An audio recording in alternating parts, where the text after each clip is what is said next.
When we talk about tactics, we talking about freeing our base. We talking about, look, man, we want power. Right? Stokely Carmichael, Kwame Ture say we want power, right? Black power. That's what he was about, right? That's what he was talking about, freeing your base. That's just strategically smart. And welcome back to another episode of the FawrOut Respective Podcast. I'm Kurt Architect. It's your boy Y2 times, your girl's favorite ex. That's right, goddamn it. We're back with another episode this week. This week, we do have two special guests, as you can see, a part of AAPRP. I'm going to have them explain that later. I'll have them do the honors of, we're going to be educated today, so we're not going to do so much talking, but I'll let our two special guests here introduce themselves to y'all. Okay, well, like you said, we with the AAPRP, the All African People's Revolutionary Party. I'm India organizing. My organizing area is North Carolina. And this my man's right here. I'm going to let him go ahead and do his thing. All right, my name is Kotijani. I'm also a member of the AAPRP. I'm also based in Charlotte, North Carolina, and I organize with India. Okay, that's what's up. Well, welcome to the FawrOut Respective Podcast. Glad to have you guys here. Thank you. For sure. Thank you. So FawrOut is for the talented, unique, and misunderstood, and also people that are out here doing things in the community that are far out that we think are dope and also important. So how did y'all get started with y'all org, or how long has it been around? I should probably ask. The AAPRP has been around for about 55 years. Oh, wow.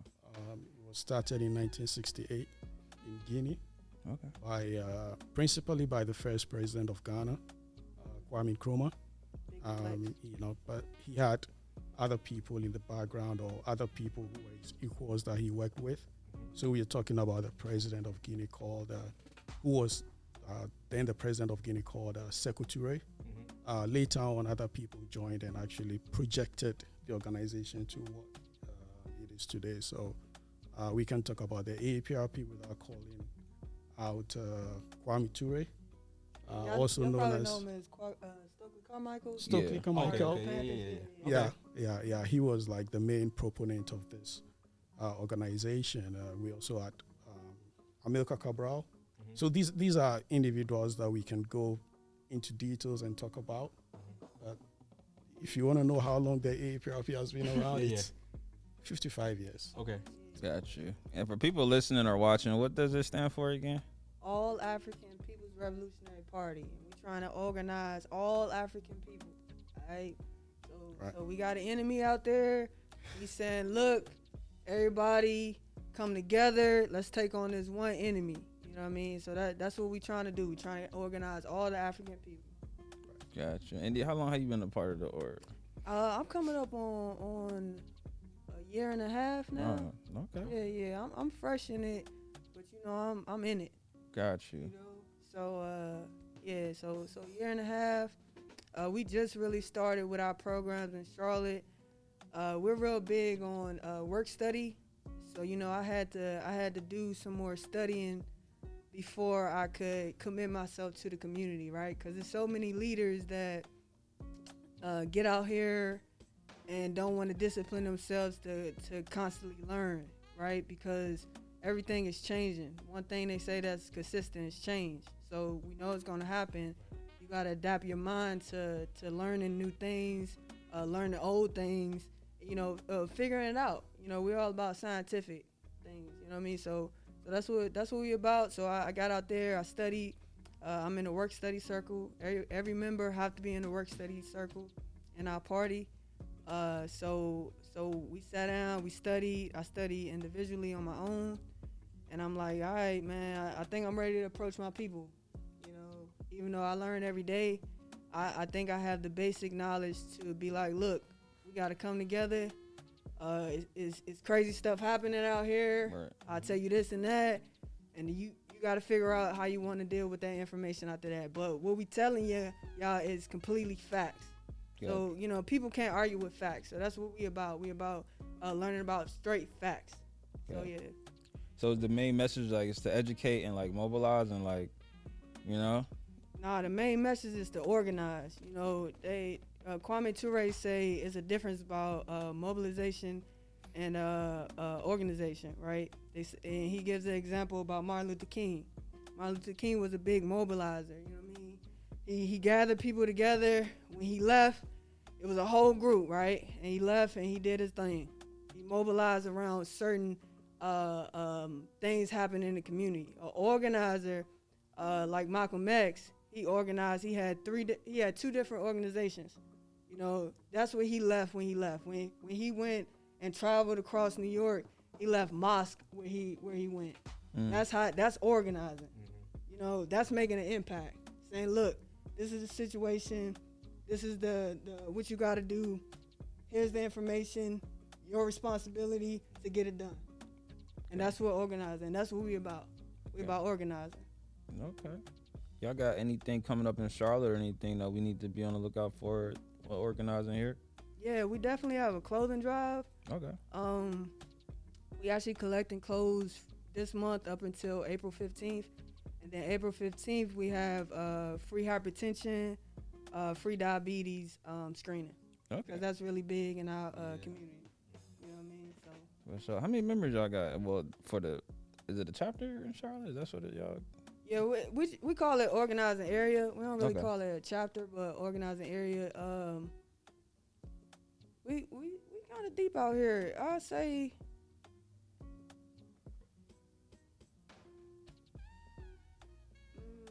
just in so as collective in North Carolina, we have different parts. So just here in Charlotte, that's living in Charlotte, we have about 5. Gotcha. But as North Carolina, we have a pretty good amount between North Carolina and South Carolina. Got you. But So- yeah, this just us. So that's why we recruiting too. Got Come you. on the board. Cool. So what were you? I guess before this, what were you doing before, like a year and a half ago? What like got you into this? Like, oh, I need to. This is what I need to We be. were just talking about that. Yeah. You want to start off with that? Right. So, personally, I had actually moved into the United States 12 years ago. Okay. I grew up in West Africa, Ghana. Mm-hmm. And so moving to the U.S. and going through the experience, right? And I'm sure you know what I mean by the experience. You come and you go through the experience and you realize that, you know, it's a different ball game altogether here. It's really not like where you came from. Right. So that actually sparked something in me, and I started reading and learning. And for a long time, I had, you know, ideas about Pan-Africanism. Yeah. You know, African people coming together for a cause. You know, and there are so many Pan-African organizations out there, but I wasn't so convinced on which one to join until I went through a few years of learning and listening to scholars, you know, present the ideas. Then after that, I actually settled on the AAPRP. Okay. So I joined the AAPRP in 2021. So I am in my second year in the AAPRP. Got you. Since there's different organizations supporting a similar cause with Pan-Africanism, is there anything like a profound difference amongst the groups, like that makes you want to choose this group over that group if it's kind of supporting the same things? Is it something that like really kind of slices and dices it? Like, no, I don't want to do this one because they not disciplined or this, that, and the third. I'm just curious. Like this, the cause seems like it's for one thing. I'm wondering like what is the defining choice for you? So for me, I think the tactics are different. Okay. Right. So like us, I mean, we work with all types of organizations because again, like you said, Pan-Africanism is about what we call it, Black unity. A lot of people just call things differently, but Pan-Africanism is basically black unity. It's coming together. You know what I mean? Trying to liberate all African people. All African people means what? AKA all Black people. So we're talking about the same thing. So tactics is one thing, and the goal and ideology it plays a major role. Like I said, we do work study, right? You gotta learn. You gotta constantly learn. You know, we say the enemy is always maneuvering different ways. Neocolonialism, imperialism, capitalism. It's smart, right? It tricks you. So you gotta be constantly learning. You know, what happened to us, it was a tragic thing. It ain't happened to nobody else for real besides the indigenous that's here. So they straight men and blacklist, right? Poof, memory gone. We don't know who we are, right? For sure. You know what I mean? So we gotta constantly we gotta keep learning about ourselves learning about the enemy, learning about what's going on in the world, learning about other people's struggles, right? So when I look at an organization and they don't have no discipline to sit down and learn, that's one red flag, right? Then as we talk about tactics, right? Our goal is to liberate Africa. Why? Because that's the base. Every people have a base, right? China, Russia is operating from a base, right? And it gotta be your base. You can't, right now, Europe is operating in indigenous base, right? So they got Europe and they got here, right? So they got two bases that they stun with. And for real, Russia, that's Europe problem, right? That's Europe versus Europe, right? So Europe, got Russia, Europe, got America, Europe, right? And we don't know where we fit in, right? But where we fit in is where we originated out of, which is Africa, which is your base, right? So when we talk about tactics, we talking about freeing our base. We talking about, look, man, we want power. Right? Stokely Carmichael, Kwame Ture say we want power, right? Black power. That's what he was about, right? That's what he was talking about, freeing your base. That's just strategically smart. That's fine. That makes sense. You know what I mean? That's just strategically smart. If we talking about we at war, strategically you gotta think like, you know what I mean? You going up this game versus game. You feel me? Just simple as that. So I'm like, look, I'm a logical thinker. So I'm gonna go with the logical people. All right. The All African People Revolutionary Party. Right. That's already a stunt right there with Kwame Nkrumah, the first independent state, the country coming out of Africa, Ghana. Right. That's a flex. My founder, it was a president. You know what I mean? Kwame Ture, Amar Cabral, Saka Ture, all was in work study together. That's out here flexing, trying to collect African people. Right. So what do you? So I gotta go with that. Got you. I just thought about this while you was talking. What do you think about Kamala Harris's visit over Africa, saying she's excited for the future of Africa? What do y'all think about y'all honest opinions about that? That's an interesting question because she's in my country. She's in Ghana. Your question again? What do I think about that? Yeah, I think she said something. She said she's excited for the future of Africa, and I saw people say things. That's so like, why not ask y'all? I think that's quite vague. Like, there were no specifics. Like, what is she excited about? Yeah, she just, I feel like it's one of those things that kiss babies, smile. For me, I'm not really excited about what's going on back home now. I think the people deserve better than they are getting, and there should be specifics. Right, you just can't go stand there and say you're excited about what. Because that's dangerous. The people, right? The people, China's over there. The people in Ghana. I can talk about the people in Ghana. The people in Ghana are in a mess economically. If you do your research on Ghana, you realize that Ghana has defaulted on its recent debt. They are not even able to pay their debts. We're about to be in the same boat, right? They are negotiating with China and other countries and multilateral banks and organizations for debt reduction or debt restructuring. So there's really nothing exciting if you're a young person in Ghana. I follow Ghanaian youth on social media, and I'll tell you, a lot of them want to actually get out of that country. So I don't really know what Kamala is excited about. She knows what she's excited about. So. So have y'all heard of AFRICOM before? I think I have. All right, so AFRICOM is what U.S. and NATO. Y'all heard of NATO, right? Most of us think NATO is for us, right? But that's Europe stuff, right? It's something they talk about a lot when Trump was in office. Yeah, so that's Europe, right. So that's Europe security, right? So they say, all right, when we go against somebody, we all coming together and we about to battle this place, right? So NATO have CARICOM, which the Caribbean, it was in the Caribbean. They have SOUTHCOM, which is in South America, and then we have AFRICOM, which is in Africa. And what they do is they build up bases, right? So we talk about strategic ways, because Europeans, man, they know blood and they know war, right? So what they do is they have bases all over these places, right? They have the most bases between Russia, China, everybody. They have the most bases, right? So they have these bases set up in Africa, right? So when the people want to defend themselves or liberate themselves, they say, hey, look, you got to go do this. They had AFRICOM kill Gaddafi, right? The president over there. They had him, Libya.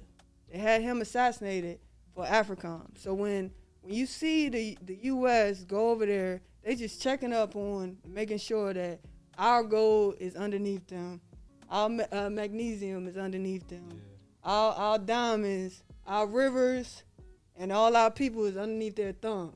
So when they talking about they excited to go to Africa, they basically telling y'all right in y'all face they excited to rob y'all. Right. You understand what I'm saying? And that's why Africans want to get out of Africa, because they got these loonies over there doing Looney Tune things. Right. You feel me? Right. So when you look at her and when she say these things, they're mocking you.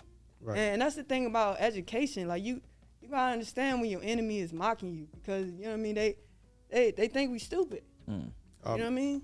Actually, a lot of people are also talking about her visit as a form of the United States actually, recapturing the continent, because they realize China has, they've made inroads into the continent.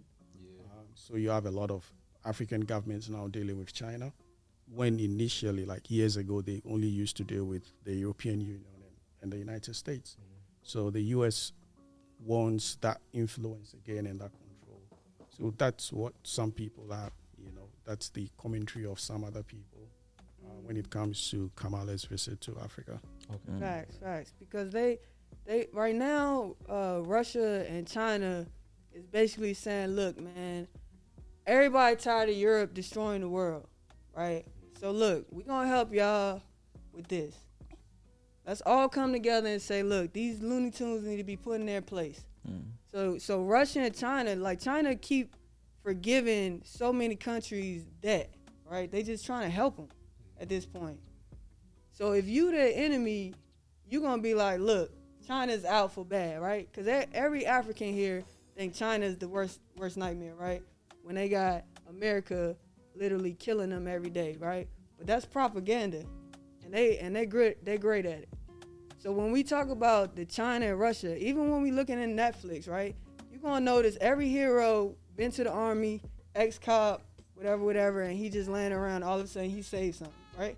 And the enemy is always China and Russia, right? The broad in the corner, the prostitute in the corner, she from Russia. Right, she's speaking something we don't even understand about, but she wildin'. She look like she on drugs. Right, that's the game, and nobody know it. So you waking up hating China and Russia and don't even know it. But right now, they clearing up your base for you. Russia just sent planes to help Burkina Faso and Mali beat up against Europe. So we gotta look at these things, right? But if we not looking at Africa as a base, then we're going to keep thinking this is our base, and everything that we do here is benefiting us here because we don't have nothing to do with everybody else, right? We keep thinking our master is protecting us, when really our master is only protecting himself. Yeah, I do get annoying seeing them send all that money to, that one country over there. Yeah, so that should tell you something. Go ahead, bro. I was just gonna add that I think this is what makes the AAPRP very important, because we are trying to organize and unite the continent for all African people. It doesn't matter where you are in the world, right? Now, if the United States, Europe, and China will be very interested in the continent, why not African people all over the world? There is a reason why the Chinese are very interested in Africa, and it's because of the natural resource. It's a rich land, right? So that actually enforces our decision that, hey, we need to organize and do something about the situation on the continent. Yeah, because we definitely not talking about Russia and China robbing us too. That's not what we talking about. We talking about doing things strategically. All right, your enemy is my enemy, so let's become friends for right now. They can lead too. Like, just be clear. We ain't saying we trying to shack up with China or Russia either. We just trying to play it smooth. But right now we trying to say, look, African people, this is your home. Everybody interested in your home besides you. Yeah. You know what I They mean? need weapons and artillery and stuff. Crazy. I was about to say, yeah. My dad's Congolese, so I look at a lot of stuff in Congo, and like you was talking about those securities, they talk about those in the Congo because that's where people usually get all their stuff for their phones. Mm-hmm. So it's just a lot of like like you said, China, European bases and stuff around there, and a lot of because I always wanted to visit, but it's never really a good time because they have so many they show videos of like children in mines and stuff trying to hide from the cameras and stuff. And yeah, so it's just different. And I know you were gonna talk about something about Congo. Right. When you brought up Congo, it made us think of Patrice Lumumba. So yeah, Lumumba, I was gonna say that Patrice was the first president of the Congo. Mm-hmm. He was actually the prime minister okay, at the time, and I think it was 1960 or 61. Mm-hmm. He was actually assassinated by the Congolese, but with the help with the help of the Americans, the CIA, and then the Belgians, and then the French. Yeah. So Patrice was like one of the freedom fighters of on the continent, a Pan-Africanist. Mm-hmm. You know, he was friends with Nkrumah as well, Kwame Nkrumah. Mm-hmm. So Patrice's assassination actually put the Congo into a really, really terrible situation. The Congo has been unstable after Patrice's death. It's never known peace. So that's a really interesting area. It's never been peace. Yeah. Right. Never been peaceful. And then and this is what we saying. We like the Europe when they see an African, and they do the same thing with the leaders that came out of America, the African leaders that came out of America, Malcolm X, MLK. Right. You know, like CIA, FBI even killed Tupac. So it's just like anybody that's about uniting, anybody who is uniting African people to take back Africa, you done. W.E.B. Du Bois, they isolated him.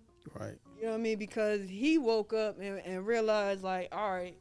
Malcolm X woke up and realized, like, all right. Marcus Garvey woke up realizing, all right, we need to free Africa. So as soon as a leader come to that position, that's when they lose their mind. They like, oh nah, y'all ain't getting back no Africa. Right. You know? So is it possible for us when I know like we are like in this awakening age, like I truly believe that the world we in today. So knowing all the stuff we need to know to really, you know what I mean, overcome and win. Do you think that's like actually possible for us to do, like weaponizing and all these things that you would imagine when you save everybody? Man. I'm saying like I feel like we are in the chokehold when it comes to propaganda, and like you still. Just a couple years ago when Joe Biden, when that lady that was crying, recording him at his inauguration, she was crying and shit. Like, so like a lot of us are still really going in the mind, you know. So, do you think it's likely that they'll ever happen in our lifetime to actually free Africa? Man, I promise you, if it's not in our lifetime, it's in the next, and in the next, and in the next. Because when we was out here picking cotton, I'm pretty sure the person next to us was like, man, are we ever gonna stop picking cotton? Right. You know what I mean? You just gotta be the one that's in it, right? You can't just be like, all right, you know, maybe it's not gonna happen. Well, you not assisting. You know, like you could spark change. You know, you might not do something, but you might talk to somebody that change everything. You never know. So hold yourself accountable to organizing or to, you know, people know here that something is just not right. Right? People know that life is not about waking up and going to work to you see the sun till you can't see the sun. Yeah, our ancestors said can till can't. And people think we free, but we still working can till can't. How's that still applying? You know? We just fought for weekends, right? But I mean, we didn't. Our ancestors did. So when we talk about can we be free or can Africa get free, our ancestors got us the weekend.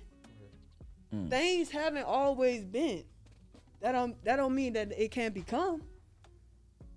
You know? Before neocolonialism came to Africa, it was colonialism. When we talk about Ghana being the free first country, after that, we took off in the 60s. You know what I mean? Every place started getting liberated. But we thought, and that's what we bring it here today. And that's why we say everything's constant change. Because today, when we thought that we kicked the European out, they just rearranged the things. Yeah. You know? They got smarter. They like, okay, all right, we can't have it in plain sight. Right. We gotta hide it now. Because they getting smarter. Right? So that's what it's about, man. It's getting smarter like they getting smarter. You know? That's real. That's real. I do gotta address the elephant in the room. We about almost like half hour into this podcast. You probably wondering why I'm wearing the crown on my head. So for one, my job that we all just talking about just now, they decorated my desk. We are recording this on the eve of my 30th birthday. So I wore the crown. They decorated my desk. And also I knew we was gonna talk about Africa and kings and queens. So I said, you know what? It's far out. Why not wear this crown to the recording? Like, why not? Right. Move. Damn, he in his move. Big move. Damn. Thank you all. You got you, bro. I got you. We love it. We love the crown. Right. That's what we saying, man. We saying go get your gold, man. For sure. Right. You know? For sure. Y'all got our own crown, man. You talking about Colton with operate our phone. That's what it is, man. Rubber. We got rubber trees. Who would have thought there's rubber trees? And we paying for tires, and we own the whole rubber tree. Right. That's a fact. And you know what I mean? How are we looking at things? We just looking for rings. No, I'm looking for the mind. Yeah. People operate in convenience a lot too, so they just don't want to know. They just want to. That's facts. You just take my money and give me what that's facts. And you do got obviously a lot of knowledge and stuff. And another backstory again. I know India from Johnson C. Smith. It's another Smithite on the podcast. We just had Grace on all last week. So I've been on your Instagram, and I have noticed you are always making reels about books that people should pick up. And I think I saw you tweet something today about, you know, the month is wrapping up or the quarter's wrapping up. What have you read? So someone that's intrigued by listening to what you guys have been saying, what's a good book to start off with, or you would just recommend to people in general to kind of get a good base start, just to educating themselves on what's really going on current date? I think How Europe Underdeveloped Africa. Okay. By Walter Rodney, I think. You knocked that That's out a the really park. good book. So anybody interested in learning more could pick that book up. And what's that called again? How Europe Underdeveloped Africa. Gotcha. All right. That's a good one. How Europe Underdeveloped Africa. That's really a good one by Walter Rodney. I would say the narrative of Frederick Douglass, and really any John Henry Clark book. You know, if you looking for that love of for Africa, then he'll bring it to you. So I say between those, because Frederick Douglass, he keep it real of what Europeans took him through when he was enslaved, you know, and how he had to get up out of there. So like if people really want to know what happened in slavery, then they need to start with Frederick Douglass, because he breaks it down and he really sparks that anger in you that sometimes we need. Yeah. You know, like sometimes we just need to be reminded, like, you need to be angry. You know, Malcolm X said if we not extreme over here, then that's a lunatic, basically. You know, because we have every reason to be upset. We have every reason to be mad. You know, we getting robbed. Right. You know, daily. Plain and simple. Yeah, every time I think of Malcolm X, I always think of who taught you how to hate yourself. Every time I see like colorism issues and stuff like that. Like this in general, I always think who taught you how to hate yourself.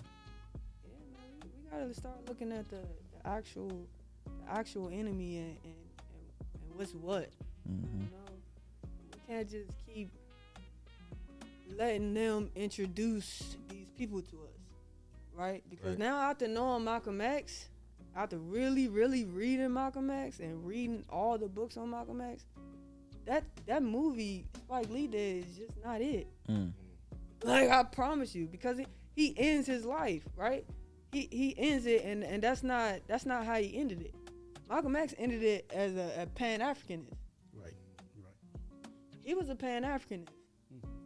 You can't leave that part out. Yeah, that's right. Yeah. You can't.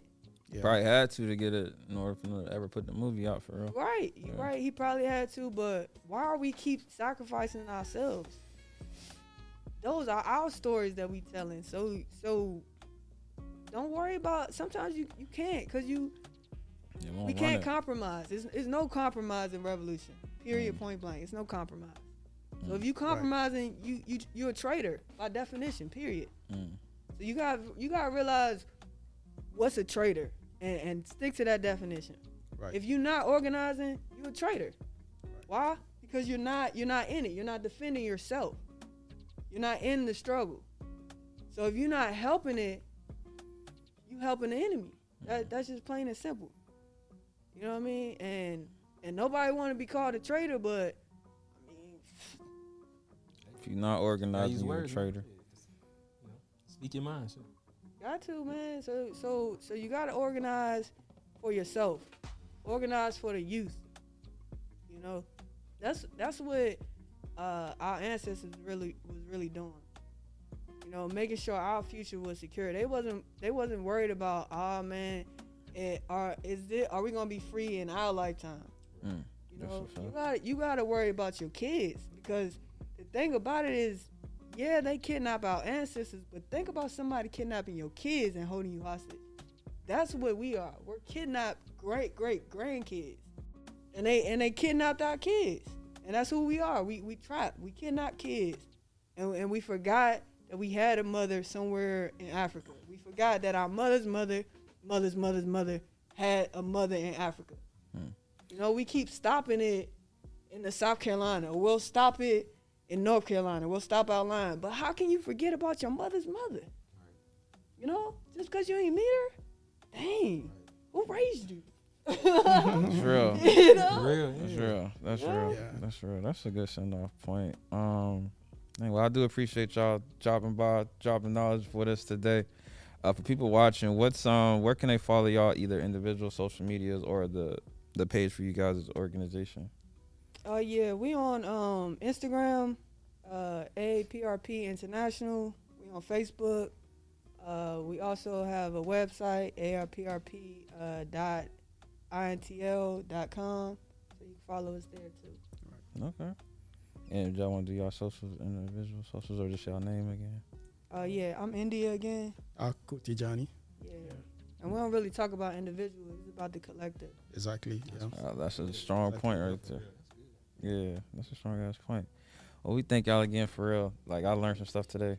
Yeah, for real. Y'all taught me a lot. Yeah, you told me about the first president of Congo. See, now I'm going to go tell my dad, like, you don't even know who this is. You about to stunt? Just try to stunt. Before the episode drop, I'm going to call him. Right. I'm finna ask some more questions about Tupac off air. But thank y'all for watching. It's the FawrOut Perspective Podcast. I'm Kurt Architect. Boy, 2 times. And we out.